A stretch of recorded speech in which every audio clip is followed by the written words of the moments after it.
Assalamualaikum warahmatullahi wabarakatuh. Selamat pagi anak-anak. Baiklah, bagaimana kabarnya hari ini? Semoga dalam keadaan sehat walafiat. Amin ya rabbal alamin. Nah, sebelum memulai pembelajaran, alangkah baiknya kita memeriksa kanan dan kiri terlebih dahulu posisi di tempat duduknya. Apakah sudah rapi, apakah belum, apakah masih ada sampah atau tidak. Nah, sebaiknya kita periksa terlebih dahulu. Terapikan ya anak-anak semuanya.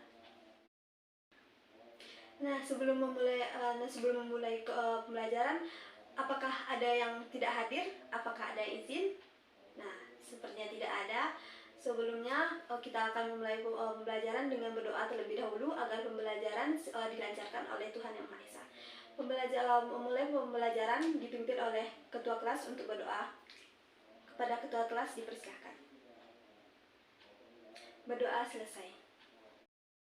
Nah, minggu kemarin kita telah mempelajari tentang karakteristik daratan dan wilayah perairan yang ada di Indonesia. Nah, sekarang ini kita akan mempelajari tentang potensi dan pengelolaan sumber daya lautan yang ada di Indonesia. Nah, di mana tujuan pembelajaran serta pemanfaatan pembelajaran kali ini adalah untuk agar kita dapat mengetahui serta dapat lebih memahami tentang potensi dan pengelolaan sumber daya lautan yang ada di Indonesia. Nah, sebelum kita memulai pembelajaran, apakah Ananda semua tahu apakah potensi yang ada di wilayah lautan Indonesia ini sudah dikelola dengan baik atau tidak?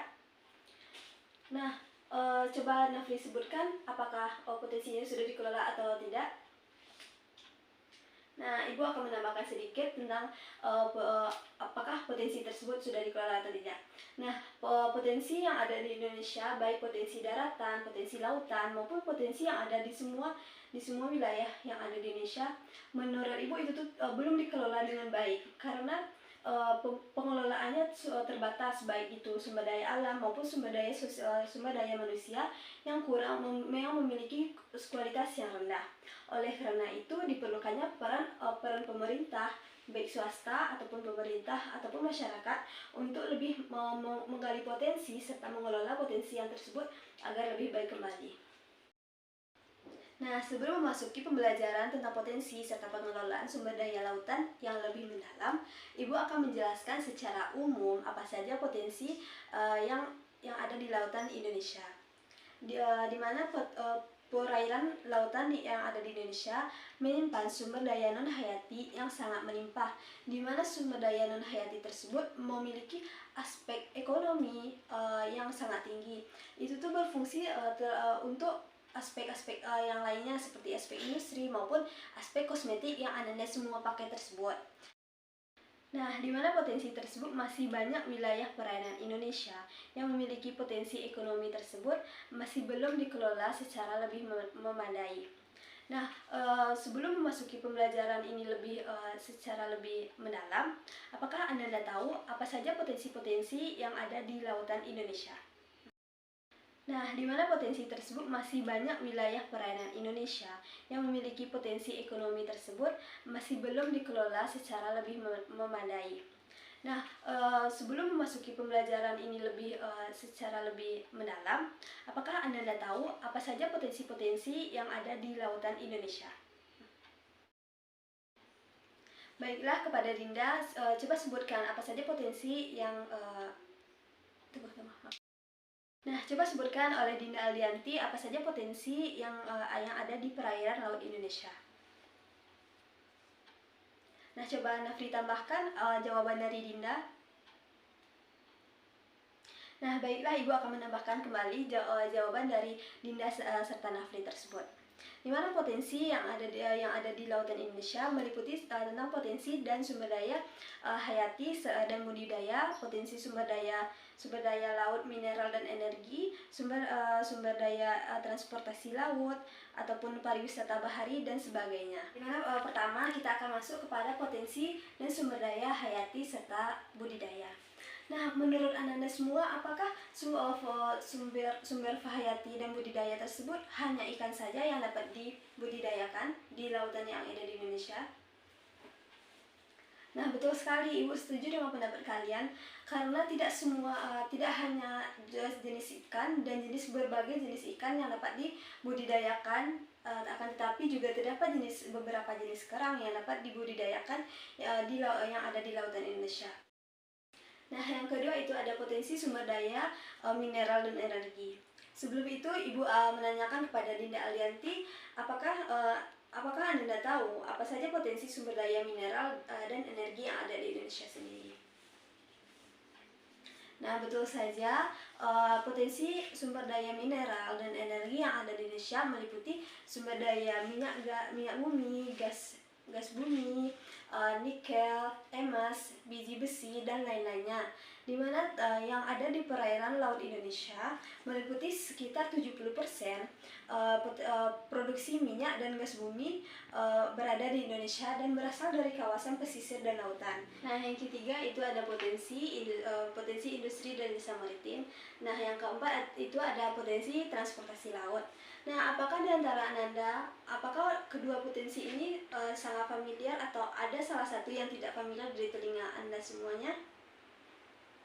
Nah, sepertinya ada salah satu yang tidak familiar di telinga Anda semuanya, yaitu potensi industri dan jasa maritim. Betul kan semuanya?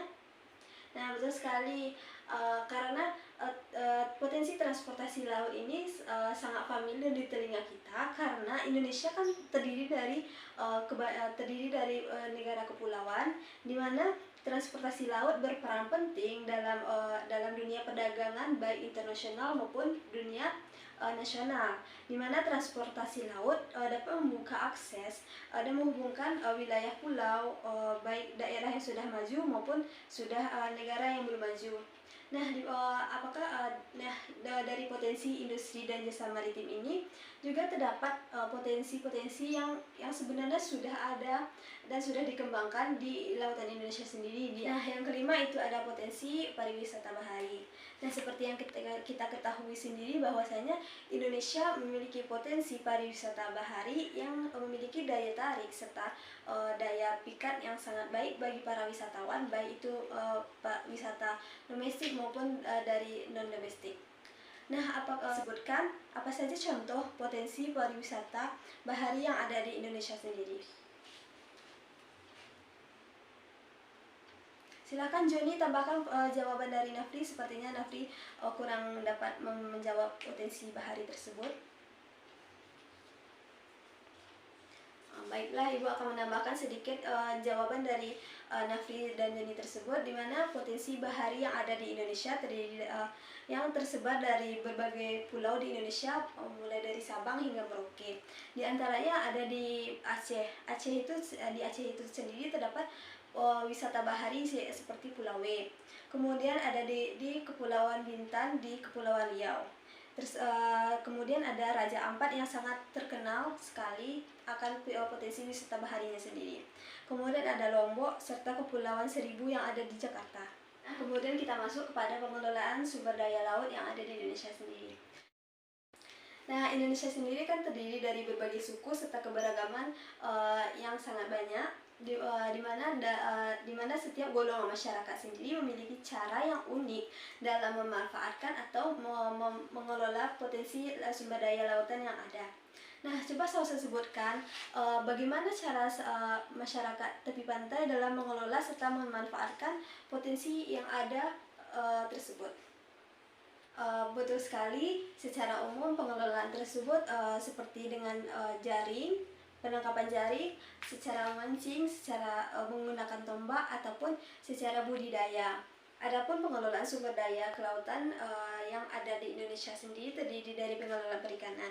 Nah, dari pengelolaan perikanan tersebut sendiri, coba Anissa jelaskan apa saja upaya yang dapat dilakukan dalam mengatasi penangkapan ikan yang secara berlebihan dari pemerintah sendiri, di mana pemerintah dapat membuat peraturan perundang-undangan mengenai penangkapan ikan secara berlebihan, penggunaan pukat harimau, ataupun menentukan wilayah pengelolaan ikan secara berlebihan. Yang ketiga itu ada pengelolaan perhubungan laut. Nah, itu ada pengelolaan pariwisata.